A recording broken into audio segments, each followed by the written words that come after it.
जरा सोचिए, एक ऐसी शाम जो बिल्कुल नॉर्मल लग रही थी, लेकिन रात के अंधेरे में एक ऐसी सच्चाई छुपी थी जिसने पूरी दुनिया को हिला कर रख दिया। कई बार जो हम देखते हैं वो पूरा सच नहीं होता और कभी कभी एक मुस्कान के पीछे गहरा अंधेरा छुपा होता है।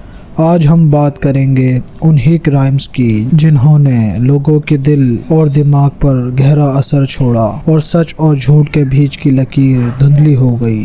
1996 की एक ठंडी रात थी। एक छोटी सी बच्ची, सिर्फ 6 साल की जॉन बेंट्स अपने घर के अंदर गायब हो गई थी। उसकी माँ को एक रैंसम का नोट मिला, लेकिन उस नोट की हर लाइन में कुछ अजीब था।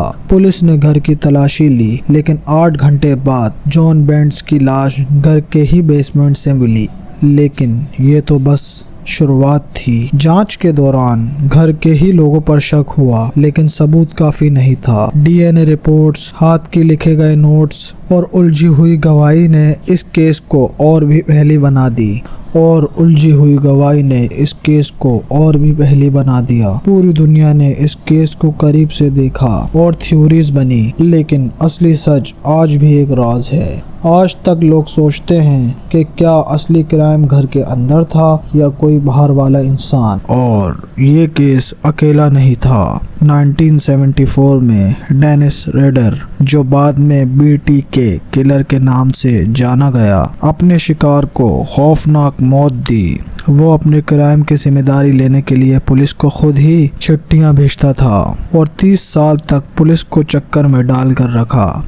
इतनी प्लानिंग, इतना सब्र कि कभी कभी लगता था जैसे वो पुलिस के साथ एक खेल खेल रहा हो। 2005 में जब उसे पकड़ा गया, जब तक उसकी दरिंदगी ने लाखों लोगों को डरा दिया था। कई बार सबसे बड़े राज घर के ही दीवारों में छुपे होते हैं और कभी कभी सच की तलाश में हम और ज़्यादा उलझन में फंस जाते हैं। लेकिन एक बात पक्की है, क्राइम कभी भी अंधेरे में छुप नहीं सकता। हर राज कभी न कभी रोशनी में ज़रूर आता है। सच्चे क्राइम की कहानियाँ हमें ये याद दिलाती हैं कि दुनिया हमेशा उतनी सीधी नहीं होती जितनी दिखती है।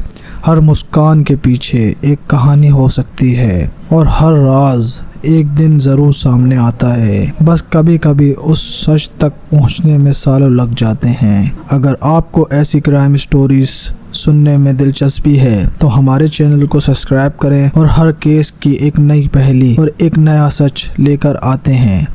क्या आप तैयार हैं?